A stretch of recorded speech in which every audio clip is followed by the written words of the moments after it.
How's it going, guys? Welcome back to Unknown Capital. Today I'm going to be doing the last game week prediction, game week 38 for the season. And everyone thinks, yes, no, this game week doesn't matter a lot, but still, Liverpool still win the title, City still can win the title, either Burnley, Everton, or Leeds couldn't get relegated. So let's get right into the video.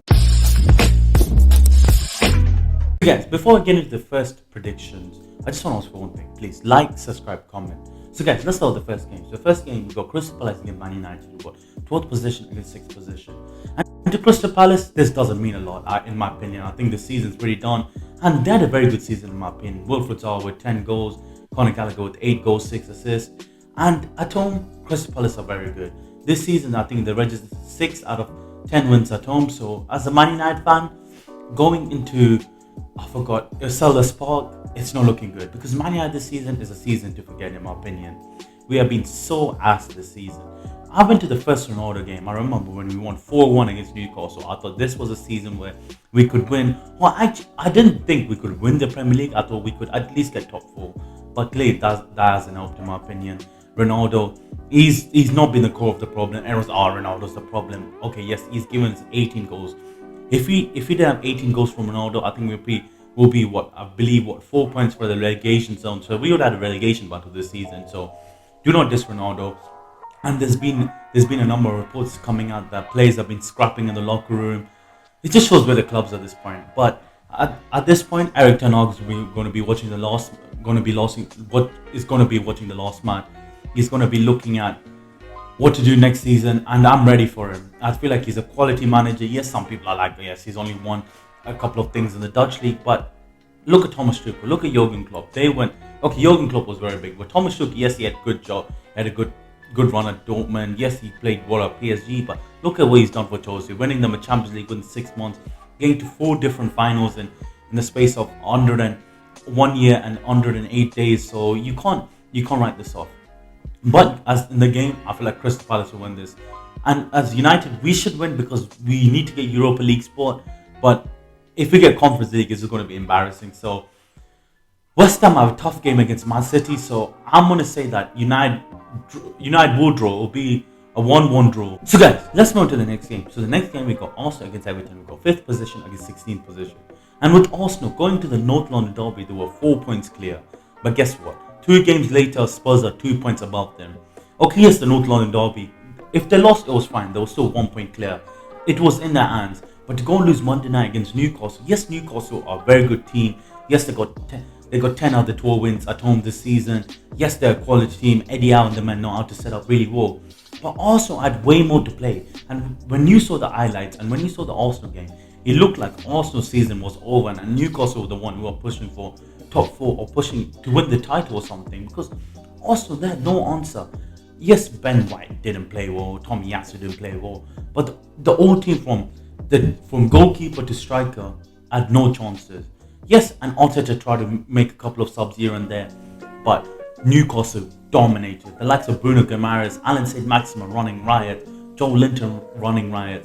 You could just see how they got dominated. And Arsenal, they still need to win against Everton. And going against Everton is going to be a very, very tough game. And yes, Everton don't have the best away record at home, but it's going to be tough. It's going to be tough because Everton right now, they're fighting for a survival battle. They're in a relegation battle right now. Everyone thinks that yes, Everton are safe right now, but they're not. And Everton have a very, very crucial game on Thursday against Crystal Palace at home. And if they're going to beat Crystal Palace, I think they're pretty much secure for this season. But imagine they're going to lose against Crystal Palace on Thursday evening. So going to the Arsenal game, yes, Everton have the worst away record this year, only getting 2 wins. But Everton are going to make sure that they push 100%, and this is going to be tough for Arsenal because Tottenham's last game is against Norwich, a team who's already got relegated and it's already finished out here. And yes, they got 1-1 draw against Wolves, but Tottenham got a very good manager, Antonio Conte. So my score prediction for Arsenal versus Everton, I'm going to go for 2-1 Everton. Guys, let's move on to the next game. So the next game, we got Chelsea against Watford.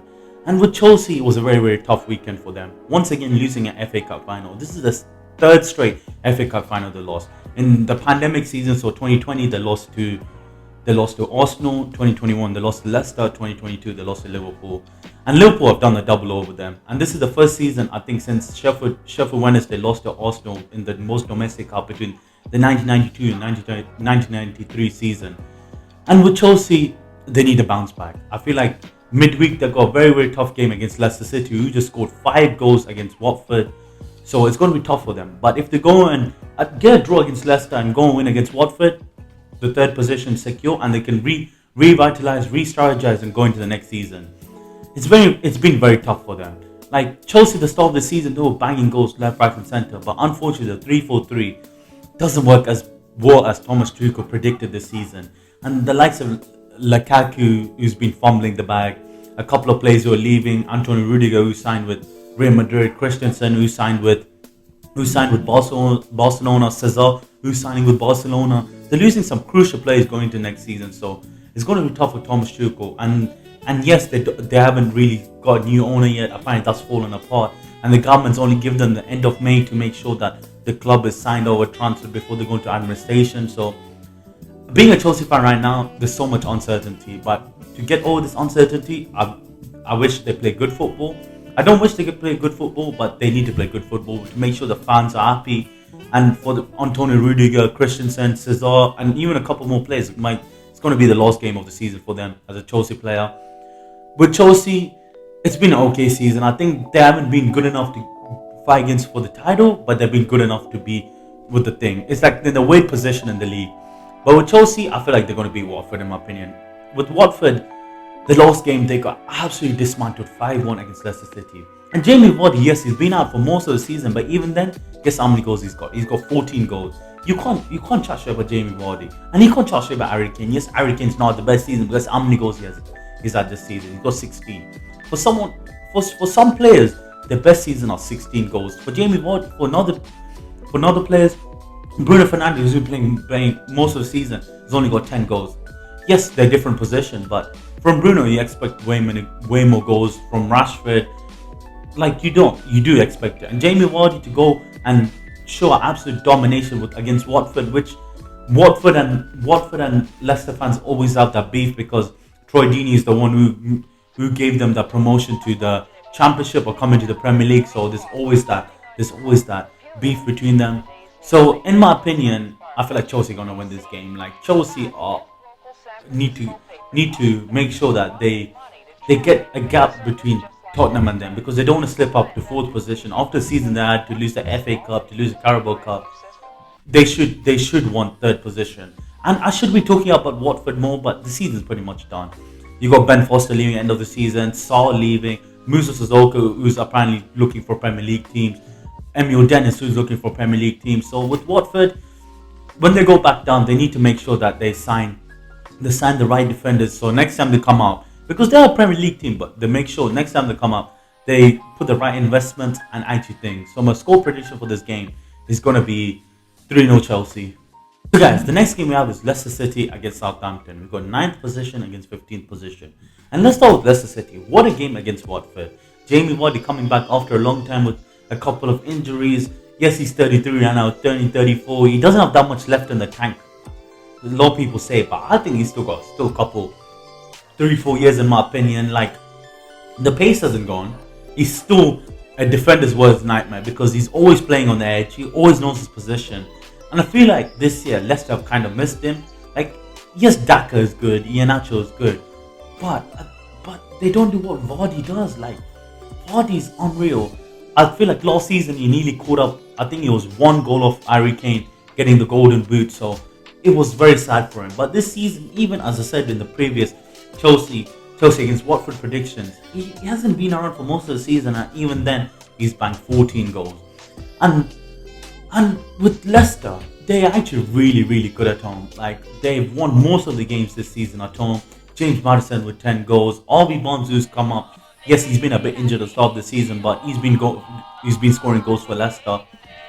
And with Leicester, I expected better than 9th position for this season. I think they could go up all the way to 7th or 8th.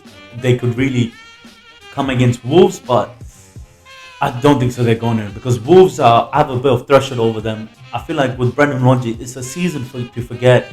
And with Leicester, they don't have the best squad depth, they don't have the biggest money, but even then, they always have a great squad and they've invested the players very well. But let's move to Southampton. Southampton, once again, yesterday gave Liverpool a run for their money, but Liverpool does Liverpool what they did best is to make sure that they score goals at the right time. Yes, Redmond scored a goal in the first 9 minutes, but Minamino scored and then Joel Matip to get the win. And this is what makes Liverpool and Man City and even Chelsea sometimes different to all the other teams, but especially to Man United, because they can go away at Southampton on a cold Tuesday night in the St. Mary's Stadium and get a win. Man United can't do that. If that was Man United, we would probably get popped like 4-0 against Southampton because we lost our last game against Brighton 4-0. It's just been peak for us at this point.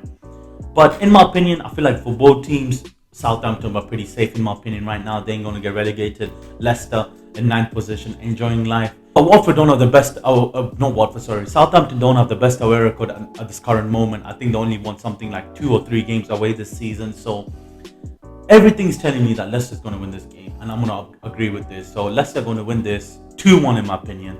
So guys, the next game we have is Brentford against Leeds. We've got 11th position against 18th position. And let's start with Brentford. What a season for them. And what a lost game for them. To make the 3-2 comeback against Everton. Yes, Everton gave them 2 red cards. But it's not their fault at the end of the day. They just carry on playing their football. Yes, they were down, but they made the comeback and they won 3-2. But with Brentford, what a season. Like when they first came in, I had no clue about Brentford. But the more I've been watching them, you can see the players they have. They have Ponson, they have Mumembo, they have Ivan Toney, Christian Norgard. Ivan Toney with, I think, 10 goals this season. Mumembo with 6 goals, 5 assists this season. It's been a great season for Brentford. And I thought when they first came up, they're going to struggle in the Premier League. But they had a quality team. Some of the players they have. I want Christian Norgard at Man United. I'm still going to say this. He's a proven Premier League CDM. He's box to box. He can do a lot for the team. And with Brentford, I feel like they're gonna be very good this season. I think they could lose some players like the Christian Norgard who could go to, I feel like, bigger top 6 clubs. Maybe Ivan Toney is a striker who's been doing very well, has a lot of potential with Brentford. Mumembo who has a lot of potential. It's gonna be tough to keep all the players, but if they keep the players and sign the right players for next season, sign defenders, sign CDMs, and actually make sure that invest back into the team and just the owners don't use the team to improve their own pockets, they're going to do well in my opinion. And I feel like Brentford as a smaller stadium is a very community knitted club, and I feel like they're going to stay up for another couple of seasons. But let's move on to Leeds. With Leeds, every game's important at this point. Right now, where they're sitting at what I believe 17th position right now, Burnley's at 18th position. It's going to be tough for them, because Burnley have a very, very important, both Burnley and Everton have a very, very important game during midweek. I feel like Burnley's playing Aston Villa, Everton playing Crystal Palace. So if both Everton and Burnley go and win their respective games, I think it could be lights out for Leeds. And I feel like with Leeds, with their disgusting minus 38 goal difference, is what's going to let them down at the end of the season. And no one likes Leeds fans. Everyone knows that Leeds fans are just twats, are just built cocks, and just dickheads. Like everyone wants Leeds to go down, and if Leeds go down, they're losing so many crucial players. I don't think the Bamford's going to be around. Rafinha has a release clause of 25 million. If Leeds get relegated this season, I feel like there's a thing in his contract that his release clause is going to be 25 million. So any Premier League club or any like Barcelona interested in him, Bayern Munich would get him. He's quality because he's got what I believe 10 goals, 6 assists this season. So with Leeds, it's going to be tough. And do I think Jesse Marsh and his men are going to get it done in the Brentford Community Stadium? It's going to be tough. The away record is not that bad, but they just drop points and they've still been conceding goals left, right, and centre. They still have some of the players out. Dan James is out. Stuart Dallas is out with 3 red cards still because they got red cards out for 3 games. So in my opinion, I feel like Brentford are going to win this game with a close 2-1 victory, and I feel like Leeds are going to go down this year.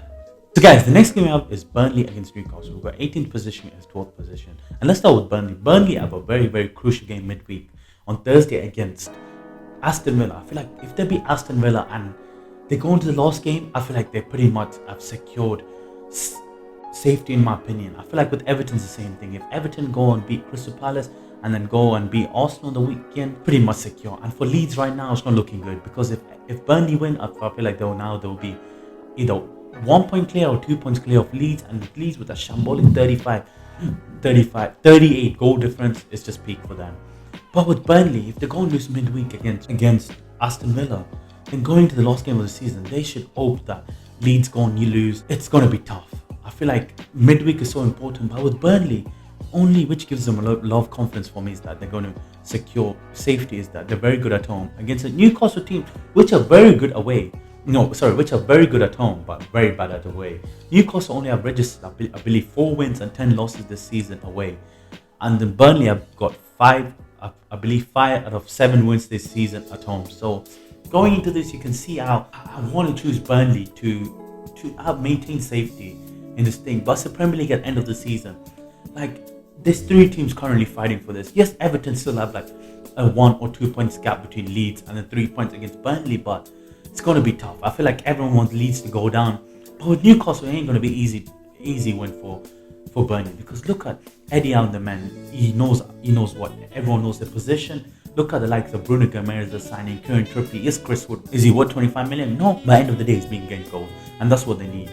And sometimes some teams, Arsenal, you can see how they haven't got the big number 9 striker. When Aubameyang left, they didn't really replace him, and you can see how Eden Ketia is not really that guy who's banging goals. So at the end of the day, everyone needs a big number 9 striker. This is going to be a tough game. I feel like Newcastle can put the pressure on Burnley, but I feel like Burnley are just need this safety right now. And I feel like there's nothing wrong with going down with Burnley, but I feel like Burnley are going to win this, but it's going to be a very close game in my opinion. I feel like Burnley are going to win this 1-0. So guys, the next game I have is Man City against Aston Villa. We got first position against 14th position. And with Man City, they could have really won the league on Sunday, but they kind of bottled in my opinion. Like, yes, West Ham are a tough team, and I said going into that prediction that it ain't going to be easy. It ain't going to be easy game for Man City. But I didn't expect West Ham to score the quick goals in the first 45 minutes. Jared Bowen with 2 very, very good goals, but Man City didn't panic. They didn't panic at all. They made sure that they got the comeback, and they could have really won the game. Riyad Mahrez skied that penalty at the end to give them the win, where they could have won the league. But now with Liverpool winning in the last game of the season, it goes back to the 2019 season where Liverpool were only 1 point behind Man City, and it was everything to go on to the last game of the season. And I feel like Man City at home this year, I feel like they're just going to be different gravy. Look at the likes of Man City squad: Kevin De Bruyne, Riyad Mahrez, Bernardo Silva, Gabriel Jesus. Everyone's saying Gabriel Jesus hasn't been good this season. Like, he ain't Pep's number 1 guy, but he's been scoring goals for them. I think he's got something like 10 or 11 goals this season. Raheem Sterling with 13 goals. Like, all of them have been playing so well, and I feel like with Aston Villa, they're going to struggle. Yes, it would be such a sick story that Aston Villa get a win at the Etihad to Steven Gerrard and his men, allow Jurgen Klopp and his men to win the league and to go for the quadruple, but I don't think this is going to happen. And yes, let's go into Aston Villa. Aston Villa, yes, had a very, very good game against had a very, very good game against Crystal Palace, if I'm not wrong, getting a 1-1 draw. It was a good game. I feel like Aston Villa should have won that game. They dominated, but at the end of the day, they just ain't going to finish the chance. And I feel like a team against Man City who are just going for the title, they don't need to worry about anything else, are just going to come all guns blazing, in my opinion. And I feel like Steven Gerrard and his men are not going to stop it. And yes, Philippe Coutinho signed a permanent for Aston Villa.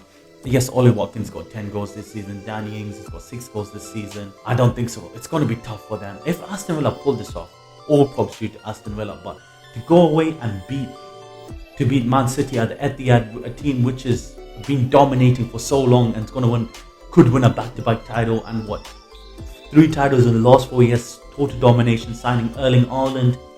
It's going to be crazy, in my opinion. And I feel like Man City are going to win this. I think it's going to be a...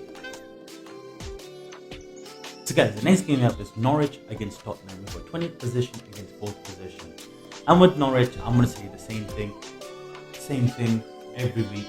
It's that they could have stayed up, but they're one of these teams which just have this infinity sign where they go to the Premier League, go back to the Championship, go back to the Premier League, go back to the Championship. It's just this endless repeating cycle. And I feel like this year they've struggled to score goals. Yes, Timo Pukki's got 10 goals this season, but he's the only one who scored most of the goals this season. Like, the defending hasn't been bad, but they just can't score. Whenever they, like, if you can't score goals, it's going to be tough. You're either going to get draws, and like with other teams, Norwich, another team who's going to compete for top 10.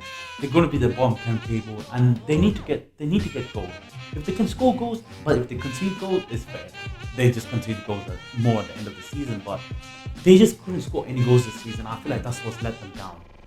And I feel like this game against Tottenham, it's going to be a clash in my opinion. Tottenham right now, we see going and being Burnley 1-0 and going being Arsenal 3-1 in the North London derby. It was very difficult for them. Once upon a time where they were 4 points behind that, Tottenham were 4 points behind Arsenal. Now they're 2 points clear.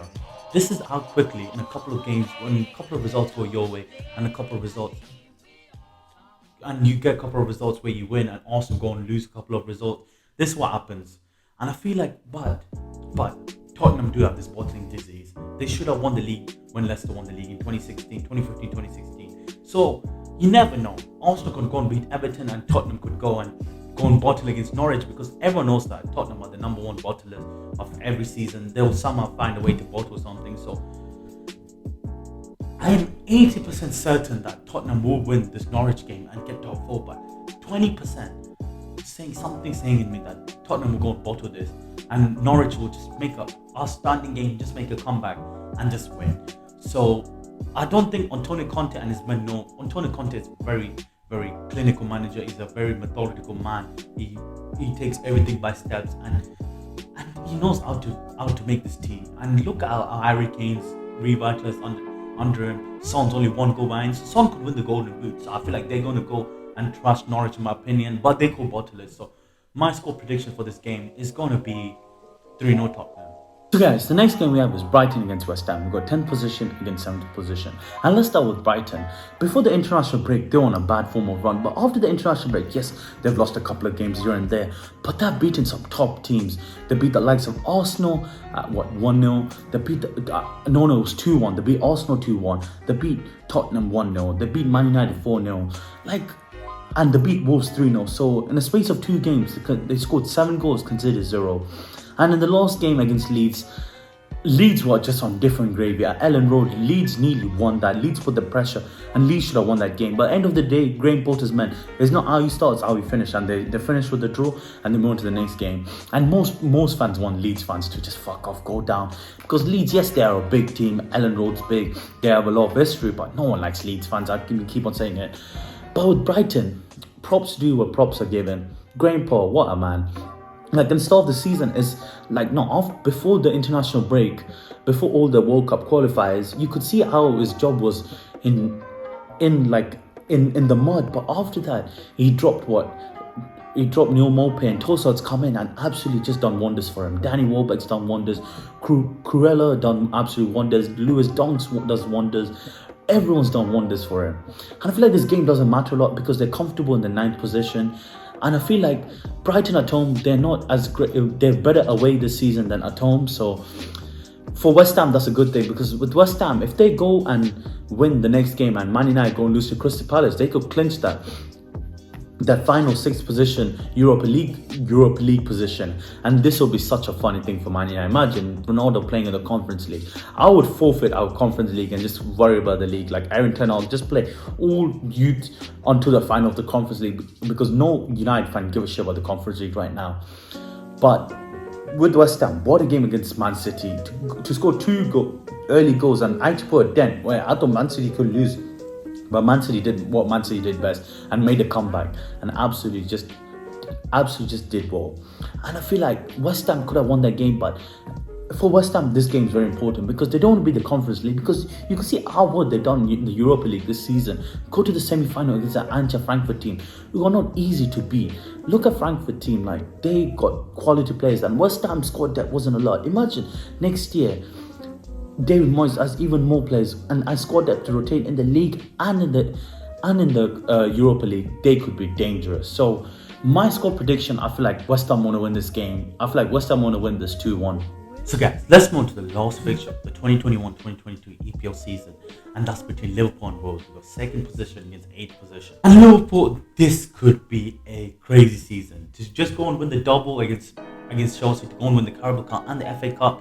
And if Man City go and slip up against Aston Villa, and Liverpool go and actually go and win the game, they could win the league. Do I think this is going to happen? It's going to be very tough in my opinion, but it could happen at the end of the day. It's the Premier League. Yes, there's a lot of money right now. No one believes the Premier League can change. The clubs like Man City, Man United, Arsenal, Liverpool spending crazy amounts of money. The likes of Saudi Arabia money coming to Newcastle FC. It's going to be tough, but if one team can do it, Liverpool can do it. And coming from a Man United fan, that's the worst thing to say. Like, we don't want Liverpool to win, but credit has to be credit. Credit has to be given where credit is due. Liverpool this season were unreal. Jurgen Klopp and his men.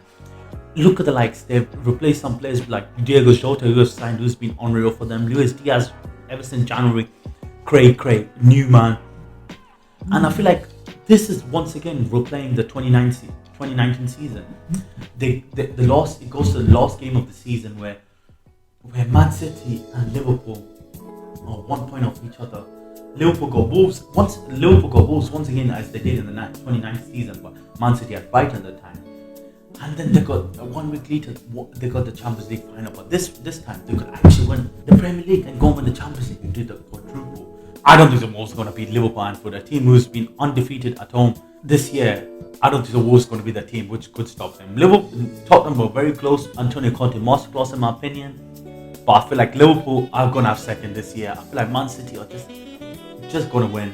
I feel like they're going to win. Like, it's inevitable. Like, yes, Steven Gerrard could be the man to stop them, but Liverpool just have to go and win their game, and I feel like they're going to do that. So my score prediction for this game is going to be 3-0 Liverpool. Thanks for watching, guys. I hope everyone enjoyed the video. These are my 2021-2022 Game Week 38 predictions. The last game week for the season.